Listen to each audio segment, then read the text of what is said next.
What we do here is go back. The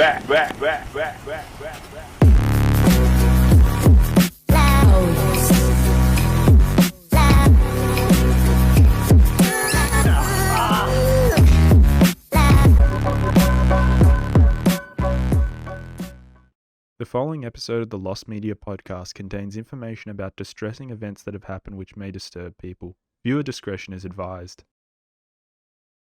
How's it going, everyone, and welcome to episode 39 of the Lost Media podcast. Yes, I'm back very soon after the last podcast. I said I was going to be away for longer, but I guess I couldn't help myself. I'm back again, and today we're looking at the Jenny Jones show, Same-Sex Couples. This was meant to go to air in the year 1995, but it didn't go to air due to a seriously horrible tragedy in relation to the episode that was potentially caused by the episode. There was a massive lawsuit that went on to do with this, and I've known about this topic for at least 8 years. That was when I started researching it. Probably 2014 or 2015 was when I found out about this, and there's only been 2 videos about it on YouTube for the longest time. I've watched those probably 5 or 6 times each, and they're both basically the exact same clips taken from the exact same documentary. And there's also been that Court TV documentary on it that has been around for a while but was released on YouTube 4 months ago.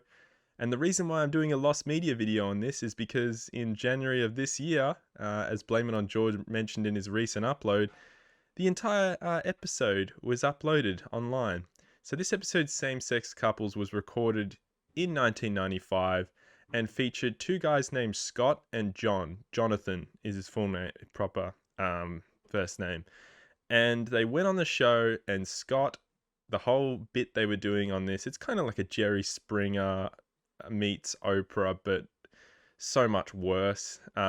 It's just a trashy, talk show where they just exploit the people that go on for views. And this guy, Scott, comes on the show and he says, yeah, I've got a crush on this guy, Jonathan. I have fantasies about him, all sorts of stuff. And they kind of just milk it out of him. They're trying to get as much as possible. He's like, yeah, whipped cream. I've thought about stuff like that. And supposedly he was given alcohol by the show's producers before it went to air.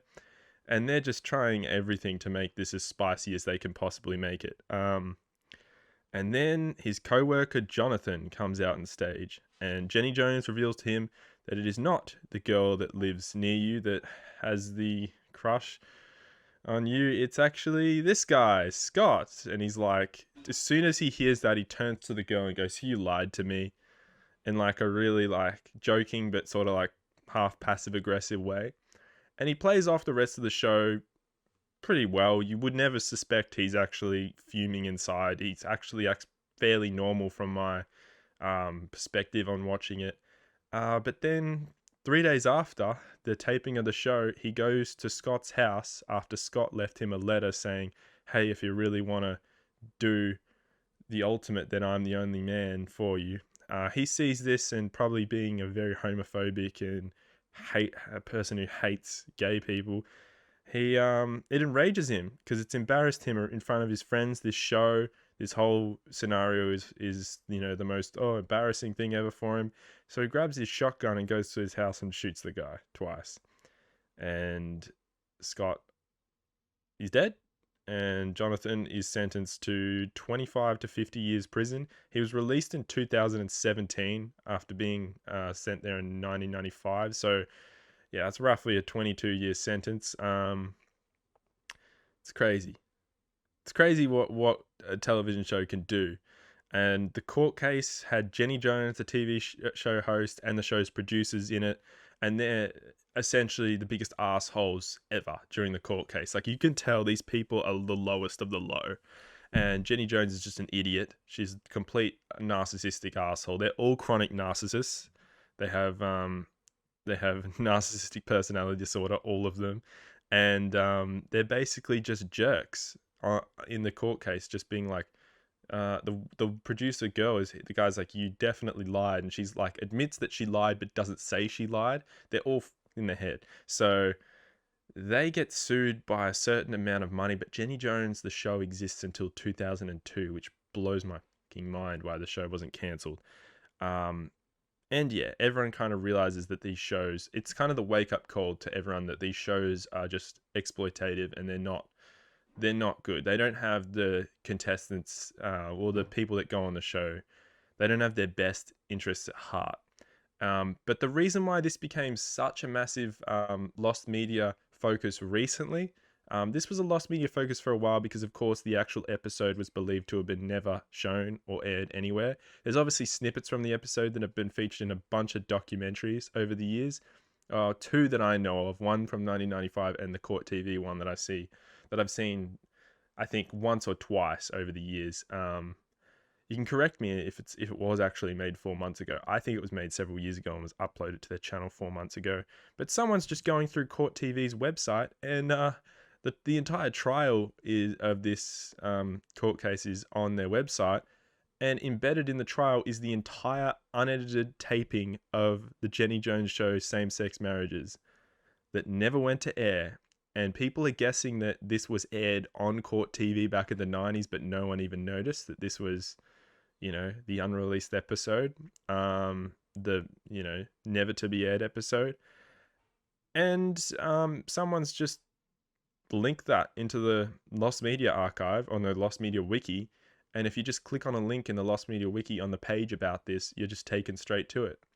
In seconds, I was taken to it before, and you can just watch the whole episode.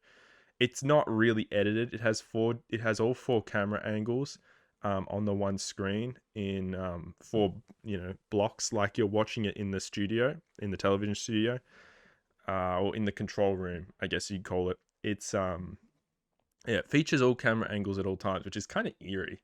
You look at a camera angle of an audience just not really doing anything and just like sitting there and like kind of reacting, but kind of just sitting there watching. And then there's camera angles of people who are clearly not, meant to be on TV. So it's camera switching, but all camera shots that aren't being switched to are just there. So it's quite bizarre.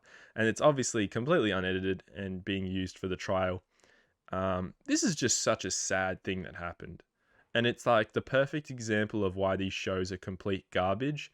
And it aggravated me quite a lot when I started researching this case many years ago. It really enraged me, actually, from memory. I did not like what they had done here. Obviously, they've literally murdered a guy, and in the court case, they just don't care. They're so in love with themselves and so obsessed with their show and what they're doing that they have zero accountability whatsoever for what they've done. And I think they don't believe that they've actually done anything wrong here. They think that, oh, this is just a victim of circumstance of your show. Fucking idiots. Yeah, I mean, it is fascinating to see it just found on Court TV's website arbitrarily. I think what Court TV did here was they uploaded the trial and they didn't realize that the never before aired episode was embedded in it. And yeah, there's a lot of people that are theorizing that this was actually aired in 1995 or 97. I think the trial took place. I'm not really sure when the trial took place, but Court TV aired this whole thing, the unaired episode, back then. But no one ever noticed, obviously, as I've said. So yeah, it's bizarre. Just a really sad thing that happened. The guy that murdered Scott Jonathan had a long history of alcohol and drug abuse and mental illness. Obviously, for him to just go and do something like that to like a coworker that he had no prior experience with in his life and didn't really know that well. The guy was clearly in the head and was just all of a sudden embarrassed. And I think he had probably hated homosexual people for a long time, and this was just the final straw, him being embarrassed by this scenario. The guy's still alive and free. I wonder what he thinks of today's climate with everything that's happening. Obviously, he's a crazy dude who's murdered someone, so I don't know. Anyway, it's anyway, it's a really munted case. It's one of those crazy things that happened, and it's even crazier that the whole thing's been uploaded. In my opinion, there is no... I mean, it's interesting that the entire episode that's unedited has been posted because there's obviously lost clips from those interviews with Scott and Jonathan that are there. But yeah, it's sad. It's just a sad case. Yeah, this was For those of you who don't know, this episode had various clips included in various documentaries from the time this thing happened until recently. Like it's not something that's never been released to the public. You've been able to see clips of this interview and what happened multiple times over the years, and the case. It's a sad one. It's a really sad one. Sad lost media video today, but it's a discovery from 2023 in January. Someone just finding this randomly, and it just brings an end to a search that I don't think was that people were even searching. Something people even weren't even searching for, in my opinion. An unaired episode of a really tragic thing that happened. I don't think anyone would have expected this to be found. It's one of those bizarre cases of lost media. But there you go, guys. I've got another episode coming today, and I'm trying to do Monday to Friday episodes. So no weekend episodes, but Monday to Friday. So I can just have a couple of days off a week, obviously, and not burn myself out. I was going to go from this Thursday, May 4th, and have a break until then, but I don't know what happens. I think the itch of making content's just got to me now. I'm too into it. God damn it.